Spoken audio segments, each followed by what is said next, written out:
Hi, it's Wasabi. Welcome back to the channel.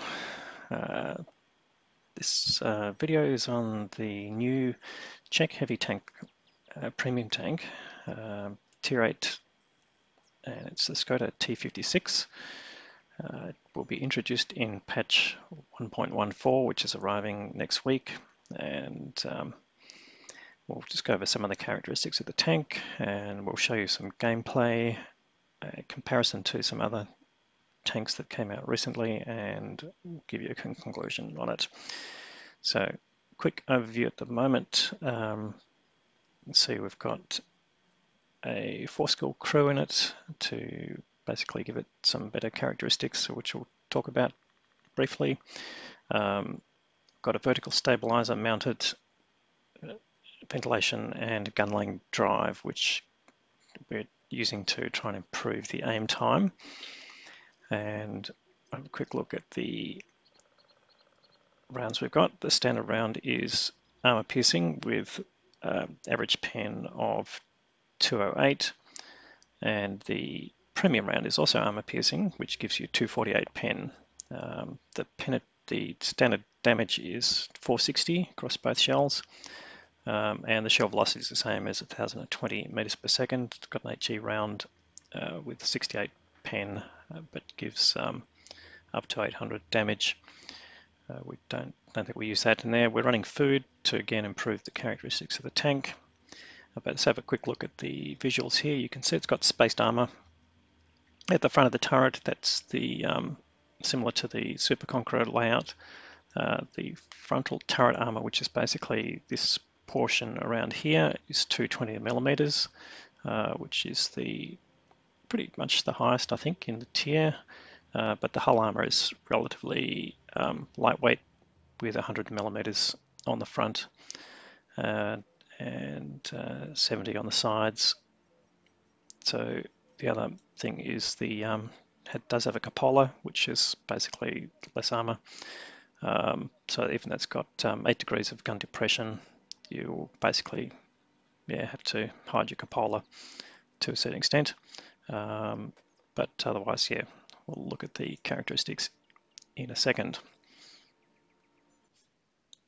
Okay, the comparisons we're making here are against the E75TS, the Basante C45, the Object 252U, and the 50TP PR, the Polish heavy tank. Those are all recent additions to the game. Let's have a look across them. So DPM, it actually is slightly higher than the rest, and these characteristics here are based on the premium round. So 248 is the lowest of them, apart from the 50T PR. Damage of 460 is the highest, and overall the reload time of just under 24 seconds, but with a 2-clip auto reloader. You've also got 3.5 seconds, and this is standard with before any crew changes, etc. Then you can do 920 per clip with 3.5 seconds between them. So your clip damage is the highest. Well, it's slightly lower than the Basante, but the main thing is then you've only got 24 seconds to load 2 new shells, whereas it's going to go into the full reload for 3 shells. And you've got to basically take 6 seconds to dump your 1080 worth of damage hit points. So part of this is based on the alpha of the gun, the caliber I should say. It's the highest caliber for a heavy tank in that tier. And this will give you some overmatching capabilities, particularly on lower tier tanks. Shell velocity is the lowest, apart from the Basante. That's a heat shell on the Basante. And it's the same for the standard round because they're both armor piercing. But so not the best there, but also not terrible. Carries 30 shells in total, and here we've got the aim time. So 2.88 is one of the lowest, apart from the Object 252U. So then the 50T, same as the 50TP. So that's why we've put on things to cut the aim time, and particularly because you're trying to get the clip off in that 3.5 seconds, or in fact less than 3.5 seconds. You want it to be aimed in and reduce the amount of time you're sitting in front of the enemy. Dispersion of 0.4 is pretty standard, so not really bad. doesn't make it a sniper. But with the armor layout, you might have to act as a support tank from time to time, depending on the terrain and the the area you're in. Dispersion on the move and tank traverse is actually not too bad. On firing is no worse than the worst of the other ones. They're all about the same with the Basante and the 50 TP. And here you got the gun elevation depression. So depression of 8 degrees. It's not terrible. It's not the best there, but it's still quite acceptable for putting you on a hillside. Mobility, it's a trundler. It's got the same speed across ground as the Object 252U and the 50 TP.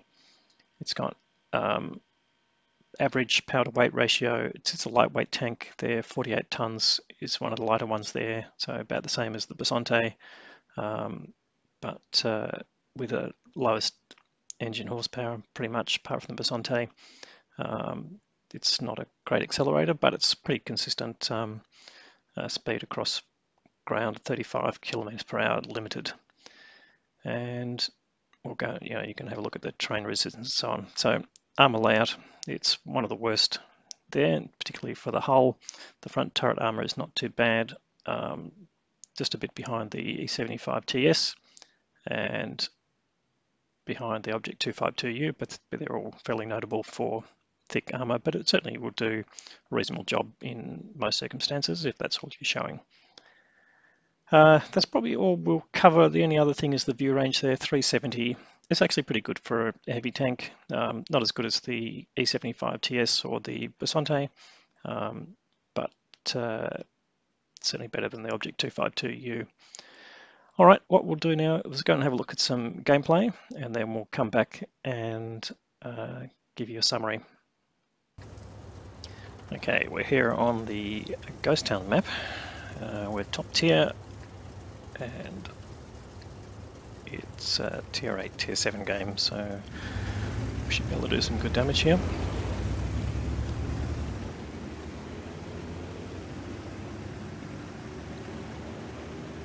So we're going to head towards the centre of the city and use the cover basically while we're reloading. So it's a general principle for reloads anyway, so nothing special for this tank, but we might have the opportunity to use piles of rubble, etc., to hide the lower plates and use our turret front armor strength. So we'll see how that goes. Alright, got some early lights here. Let's see if we can go after this Pershing. So you can see the aim time pretty slow. Now we managed to land the first shot, so I'm going to put a blind shot in. Don't know if that hit or not. Oh, destroyed.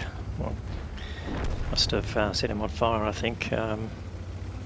So that's interesting. Oh, maybe he took some damage from someone else, but we certainly killed him with that. It was a delayed reaction, so most likely a fire. Anyway, that's useful.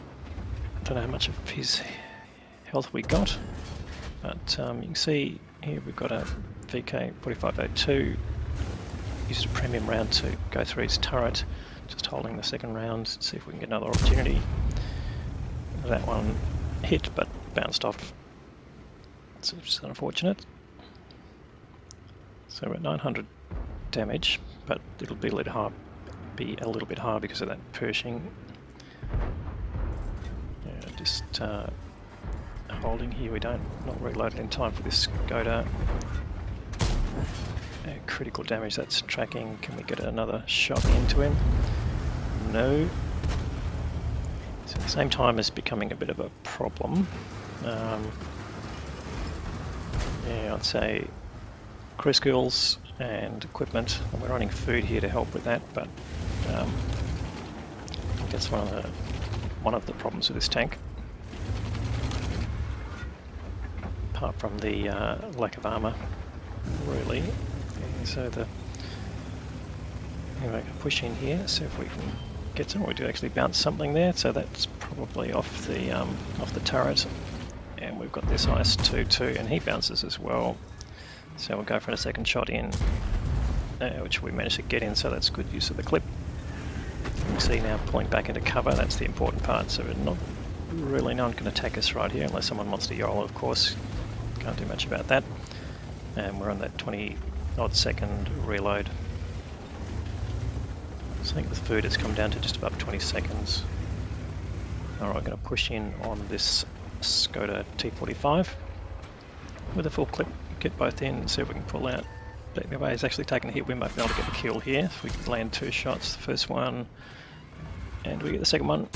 No, too much of an angle there, it bounces off him.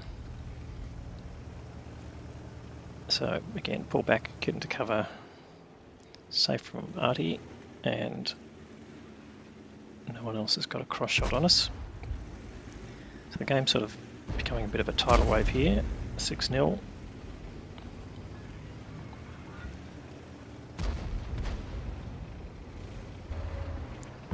Right, what targets have we got?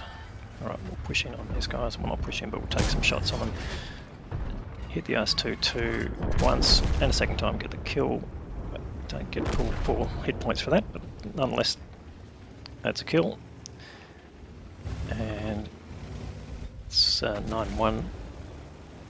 So we're tracking now. We've got just under 3k of damage indicated. It's probably just over 3k when we count the blind shot. And we're just looking for some additional targets here.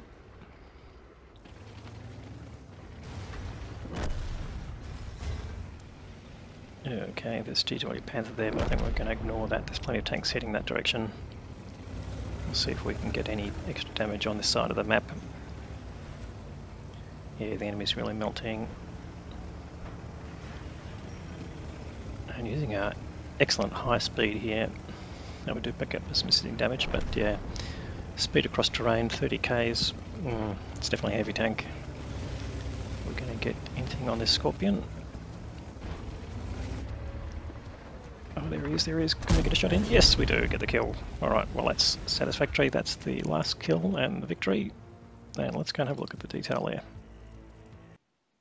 Right, well, we end up with 4.1k, so we must have got most of the health of that Pershing. We didn't get the high caliber award, but we'll figure that out in a second. First class badge, bruiser, arsonist. Arsonist, okay, that gives you an idea. Fire for effect.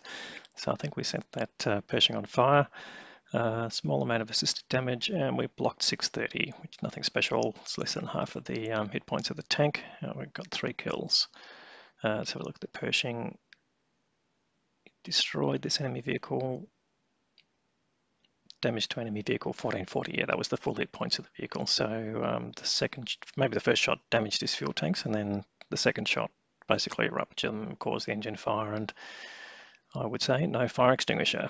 So either he was running food or just didn't have a fire extinguisher loaded, and he perished as a result. So team score, well, we did finish on top there, just ahead of the Tiger 1, 4.1k, but 1158. So yeah, definitely first class. As I said, it was a bit of a walkover, so most of the team got damage, and on the enemy team there's a lot of zeros there. So that explains their performance. And what you're probably more interested in, what did we use and what did it cost? So we fired 13 shots, 12 of those hit and 9 of those penetrated. We saw there were a couple on highly angled, so and also forced shots that weren't really aimed, but we did get that damage total. Now that, again, partly that was the fire on the Pershing, so you can probably discount that a little bit in average game.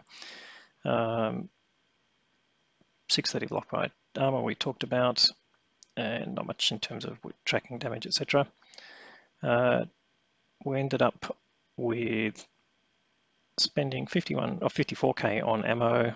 We didn't spend anything on our consumables. We had them out of the depot, so we ended up with a profit of 51k. So for 4k of damage, it's not really a high amount of profit. So anyway, we'll go back to the conclusions after this. So overall, it's not a bad tank. It's not a good tank. It's certainly not overpowered, but it's certainly not underpowered.